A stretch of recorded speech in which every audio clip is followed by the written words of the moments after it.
You owe us for everything we did, my mom said while handing me a bill for my childhood expenses. I laughed and walked away. That night she called over 30 times.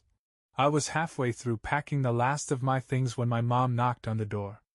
Not a soft, hesitant knock, but that sharp, deliberate thud-thud-thud that let me know she was about to pull something. Come in, I said, not looking up from the box I was taping shut. She stepped in, holding a thick envelope in her hands. Before you go, she said, her voice sickly sweet, we need to settle something. I sighed. Mom, if this is another guilt trip. She held up a hand, cutting me off, and handed me the envelope. This isn't a guilt trip. This is what you owe us. I frowned and ripped the envelope open. Inside was a stapled stack of papers, neatly itemized down to the last cent. Diapers $3,425.17. Baby formula $2,198.35. Clothing, ages 1 to 18, $9,742.12. School supplies $5,601.55. Food $28,394. Rent, your portion, adjusted for inflation, $42,300. The list went on. And on. At the bottom, in bold letters, was the total, $132,482.67. I stared at it, then at her. You're joking. She folded her arms. We spent this money raising you, and it's only fair that you pay it back. Raising a child isn't free, you know. I let out a sharp laugh. Mom, this is insane. She didn't flinch.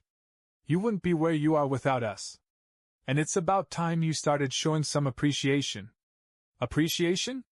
You want appreciation? I waved the paper in her face. Do you even hear yourself? This is literally a bill for existing. You think you can just walk away from your responsibilities? She snapped. Your father and I sacrificed everything for you. And you think that means I owe you? That I have to pay you back for the privilege of being born? Yes, she said without hesitation. That was it. The last straw. I tossed the papers onto my bed, grabbed my bag, and slung it over my shoulder. You're out of your mind. I'm done. Goodbye. As I walked out the front door, she shouted after me. You think you can just walk away? You owe us. You owe us for everything we did for you. I laughed over my shoulder. Good luck collecting. I didn't think much of it as I got into my car. Just another one of her ridiculous attempts to control me. Another empty threat. But I was wrong. That night, the real nightmare began. The first call came around 8 p.m. I saw Mom flash across my phone screen and ignored it. Then came the second. Then the third. By the fifth call in 10 minutes, I put my phone on silent and tossed it onto my nightstand. By the time I went to bed, she had called over 30 times. At first, I thought she'd tire herself out. She'd done this kind of thing before. Long-winded rants, guilt-tripping voicemails, dramatic threats about how I'd regret treating her this way. The usual. But this time, something was different. The voicemails started piling up, one after another. The first few were predictable. I don't know why you're acting like this, but you need to come back and talk to us like an adult. We're your parents. We raised you. You can't just walk away. You have responsibilities, young man. You can't run from them forever. Then they turned angrier. You ungrateful brat. Do you know how much we sacrificed for you? You think you're better than us now? That's cute. We'll see how long you last without your family. By midnight she had moved on to tears. I can't believe you're doing this to me. To us. After everything we've done for you. I don't know how you can sleep at night. You have broken your mother's heart. Then came the worst ones. The threats. At 1:14 a.m. You think you can just cut us off? You think there won't be consequences? At 1:47 a.m. You'll regret this. I promise you, you will regret this. At 2:30 a.m. Fine. If you won't do what's right, we'll make you. That one sent a chill down my spine. I sat up in bed, staring at my phone, my heart pounding. Make me? What the hell did that mean? Then, as if the universe wanted to confirm my paranoia, my father's name appeared on my screen. I hesitated for a second before answering. What? I said flatly. There was a pause on the other end. Then his voice, low and cold. You better start taking this seriously, son. I clenched my jaw. Or what? Or you're gonna wish you had. Click. The line went dead. I sat there in the dark, gripping my phone, a sick feeling crawling up my spine. They weren't just mad this time. They were planning something. And I had no idea what was coming next. I woke up groggy the next morning, my phone still clutched in my hand. The night's barrage of calls had finally stopped around 3 a.m., but a fresh wave of unease settled in my chest. I had seen my parents pull some manipulative stunts before, silent treatments, guilt trips, even dragging relatives into arguments. But this? The sheer volume of threats? That was new. Still, I brushed it off. Maybe they were just blowing off steam. I had no idea how wrong I was. At noon, I got an email from my bank. Important alert, unusual activity detected on your credit report. My stomach sank. I clicked the notification, and the details nearly made my head explode. New loan, $25,000, approved yesterday. Credit card application, denied due to excessive recent inquiries. New account, opened in your name. I scrolled further. 5 separate credit applications, all within the last 24 hours. I immediately called the fraud department. After a long hold, a representative finally picked up. Yes, I see here that several new lines of credit were applied for in your name, she said. One was approved. Who applied? I asked, already knowing the answer. Well, she hesitated. The applications were submitted with matching personal details from a known account, your parents' joint bank account. I clenched my jaw. So, my parents committed fraud? She hesitated again. Sir, I can't legally confirm that without an investigation, but you may want to file a report. I could barely breathe. They had stolen my identity. I hung up and immediately checked my credit score. In just one day, it had plummeted nearly 200 points. The implications hit me all at once. This wasn't just an inconvenience. This could ruin my ability to rent an apartment, get a car, or even land certain jobs. And it wasn't over. At 2 p.m., I got an email from my manager. Urgent, please see me ASAP. My pulse spiked. I had never gotten an email like that before. I rushed to his office, and the moment I stepped inside, I could tell something was wrong. He wasn't his usual laid-back self. His face was serious, his hands folded on his desk. Close the door, he said. I sat down. What's going on? He exhaled through his nose and turned his screen toward me. An anonymous complaint had been sent to HR. A very detailed complaint. Claims that I had been stealing company resources. Accusations of inappropriate workplace behavior. A suggestion that I was lying on my resume. It was all insanely specific. Someone had done their research. Look, my boss said, rubbing his temple. I don't believe this crap, but HR takes these things seriously. I need to ask, do you have any idea who might want to sabotage you like this? I swallowed hard. Oh, I had an idea. I forced myself to stay calm. Yeah, I said. I do. I knew exactly who was behind it. My parents were trying to destroy me. And if they thought I was going to roll over and take it, they were about to learn just how wrong they were. I left work that day running on pure adrenaline. My credit was trashed, my job was suddenly at risk, and my parents were behind all of it. They wanted to ruin me. Well, I wasn't going to let them. I drove straight home, locked my door, and sat down at my desk. If they wanted war, they were about to get one. The first thing I did was pull up my bank statements. I had shared an account with my parents years ago when I was younger, mainly because they convinced me it was easier for emergencies. I never thought much about it back then, but now I knew better. I logged in and started combing through the transaction history. And that's when I saw it. Multiple withdrawals. Large amounts. Money I never spent, pulled from my name into theirs. Some of it was recent, but other charges? They stretched back years. They had been siphoning money from me without my knowledge for a long, long time. Then I found something worse. I checked my credit report again and started going line by line. That's when I noticed something I had missed before. There were older loans in my name. Not just the recent $25,000, but two smaller ones taken out years ago. One for $5,000. One for $8,500.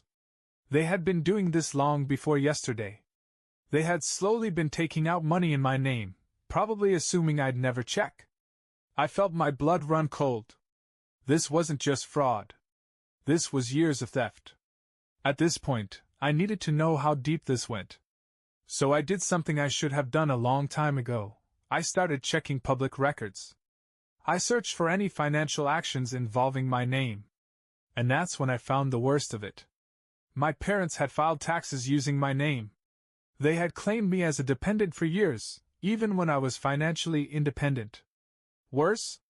They had taken out a credit card under my social security number when I was still in college. They had racked up over $12,000 in debt. And never paid it off. I sat back in my chair, my heart pounding. They had trashed my credit, stolen my identity, and drained my money for years. And they thought they'd get away with it. I clenched my jaw. They had no idea what was coming next. I sat there, staring at the evidence in front of me. My parents had spent years treating me like an investment, something to cash in on when they felt like it. They stole my identity. They ruined my credit. They had been bleeding me dry for years. And now, they had the audacity to demand I pay them back for raising me? I wasn't just angry. I was done. I picked up my phone, scrolled to my mom's number, and hit dial. She answered immediately. "Oh, so now you're finally calling us back?" Her voice was sharp, but I could hear the fake sweetness underneath. She thought she had me cornered. I kept my voice calm. "I just wanted to say thanks." She paused. "Thanks?" "Yeah," I said. "For leaving such a big paper trail." Silence. Then she scoffed. "What are you talking about? You know, the loans you took out in my name. The credit cards you opened under my social security number. The fraudulent tax claims where you kept filing me as a dependent even when I wasn't. Oh, and let's not forget the money you stole from our joint account all these years." Silence. Then a nervous laugh. "You don't know what you're talking about." I smiled. "I do, actually. I have documents. Statements. Credit reports. Loan records. Even a few flagged transactions from the bank that link directly to you and Dad." I let the words sink in. She was quiet now. I could hear her breathing on the other end, shallow and quick. Then she snapped. "You ungrateful little—" Click. I hung up. And I wasn't done. Within minutes, my dad started calling. Then my mom again. Then my sister. I ignored them all. Instead, I sent a group text to my parents. "I'll be filing a fraud report tomorrow. If you contact me again, I'll make sure the police see every single voicemail and message you've sent me. Enjoy your night." And then, I blocked their numbers. My phone was silent. For the first time in my life, I felt free. But I wasn't stopping there. Tomorrow, I was going to burn their entire world down. I barely slept that night. I kept staring at the evidence, my heart pounding.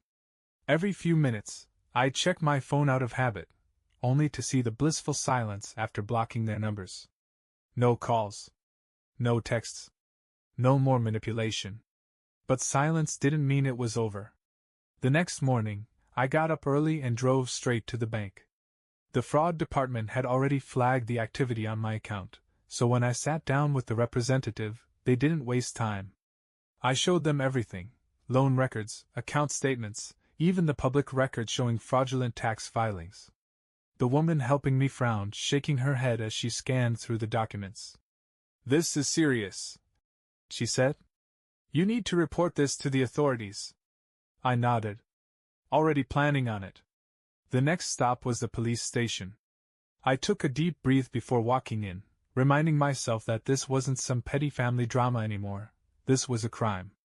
A real one, with financial and legal consequences. When I explained the situation to the officer, he gave me a long, measured look before motioning for me to sit down. He asked for details, dates, specific amounts. I handed over every piece of evidence I had. "This isn't just identity theft," he finally said. "This is fraud, tax evasion, and possibly wire fraud, depending on how they access your accounts." Hearing it put so plainly sent a chill down my spine. "So, what happens next?" I asked. "We'll start an investigation. Based on what you've provided, this won't take long to escalate. If your parents have been using your identity for this long, chances are they've done it elsewhere too." I sat there, absorbing the reality of it all. They thought they could keep me under their control forever, that I'd never fight back. But now they were in real trouble. As I walked out of the station, my phone buzzed. A new number. I hesitated before answering. "You're making a huge mistake." My father's voice was low, barely controlled. I exhaled slowly. "No, Dad. You did." And then I hung up. I had done what they never expected. I fought back. And I wasn't finished yet. I kept waiting for the guilt to hit me. Some small voice in the back of my mind telling me I'd gone too far. That they were still my parents. That maybe I should give them a chance to fix this. But it never came. Instead, I felt lighter. Like I had finally cut a rope that had been strangling me for years. By noon, I got a follow-up call from the fraud investigator handling my case. They had already flagged my parents' bank transactions and confirmed multiple instances of unauthorized use of my identity. "This is bad for them," the investigator said. "Really bad."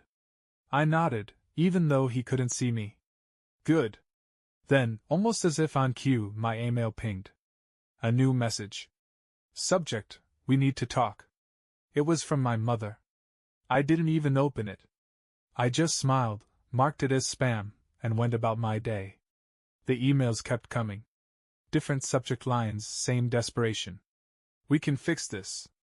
You don't understand what you're doing. You're ruining our lives." I didn't respond to a single one. By the next morning, they had resorted to using family. First my aunt. Then my cousin. Even an old family friend I hadn't spoken to in years. Each message carried the same tone: "They're your parents, you should forgive them." I ignored those too. But the real bombshell came later that afternoon. The fraud investigator called again, and this time, he sounded almost amused. "Your parents finally responded to our inquiries," he said. "And they tried something interesting." I frowned. "What do you mean?" "They're claiming you gave them permission to open those accounts. That you knew about the loans." I laughed. Actually laughed. "Are you serious?" "As a heart attack," he said. "Unfortunately for them, the documents they forged don't hold up under scrutiny. We've already confirmed multiple fraudulent signatures." "So what now?" "Now," he said, "it goes to the next stage. Formal charges are likely coming." I exhaled, running a hand through my hair. This was really happening. They were about to face actual legal consequences. And yet I knew this wasn't the end. They weren't going to go down quietly. I thought things would calm down once the investigation escalated, that maybe my parents would finally realize they had lost. I was wrong. If anything, the panic made them more desperate. By the end of the week, I had over a dozen messages from different relatives, each one more aggressive than the last. Some pleaded with me. Others outright accused me of trying to destroy my own family. "This is going too far. They're your parents. So what if they borrowed a little? You really want them to go to jail over this? I hope you're happy. You've humiliated them. You've humiliated all of us." I read each message with a blank expression and then deleted them. Every single one of these people had been silent when my parents were robbing me blind. But now that my parents were facing consequences? Now they suddenly cared about family? It was almost funny. Then came the real attack. That Friday, I checked my credit report again. More damage. A brand new loan application had been submitted in my name just 2 days ago. I felt a wave of cold fury settle over me. My parents had already been caught. They already knew they were under investigation. And yet they were still trying to pull more money out of my name? I called the fraud investigator immediately. "They're still doing it," I said the second he picked up. There was a brief silence on his end. Then a sigh. "Not surprising. People like this don't stop until they're forced to." I clenched my jaw. "How long until they're forced to?" "Not long," he said. "Based on the evidence we've gathered, we'll be proceeding with formal charges. Your parents will be receiving a court summons soon." I let that sink in. "They're actually going to be charged?" I asked. "Yes," he said simply. "And given the extent of the fraud, they're looking at more than just fines. This could mean serious jail time." I swallowed. I should have felt bad. Some part of me should have hesitated. But I didn't. Not after everything they had done. Not after they had tried to ruin my life just to squeeze a little more money out of me. For the first time in my life, my parents were about to learn what consequences felt like. And I wasn't going to save them. The court summons arrived at my parents' house the following week. I didn't have to hear it from them. I knew the moment it landed because my phone exploded with unblocked numbers trying to reach me. I ignored them all. Then came the meltdown. First, my mother left a voicemail, her voice shaking. "How could you do this to us? To your own family? You're taking this too far. Just drop the charges, and we can fix this." Then my father. "You think you're so smart? You think you've won? Let me tell you something, you little ingrate. This isn't over. You'll regret this." I sat there listening to his voice, calm, unmoved. Because I knew the truth now, there was nothing left for them to threaten me with. They had spent my entire life using guilt, manipulation, and fear to control me. And now? They were the ones afraid. But I wasn't finished. I sent an anonymous tip to the IRS about their fraudulent tax filings. Forwarded key evidence to some of my father's business partners, letting them know exactly what kind of man they were dealing with. Even reached out to a few distant relatives who had loaned my parents money over the years, sharing the full extent of their financial schemes. By the time I was done, my parents weren't just facing legal trouble. They were completely socially and financially ruined. Their friends turned their backs. Their family stopped taking their calls. Even the relatives who had been defending them suddenly wanted their money back. And me? For the first time in my life, I was free. I checked my credit report one last time. The fraud claims had been processed. The stolen loans were erased. My score was slowly recovering. As I sat back, staring at the screen, my phone buzzed one last time. A final message from an unknown number. "I hope you're happy." I smirked, blocked the number, and closed the laptop. Yes. I really, truly was.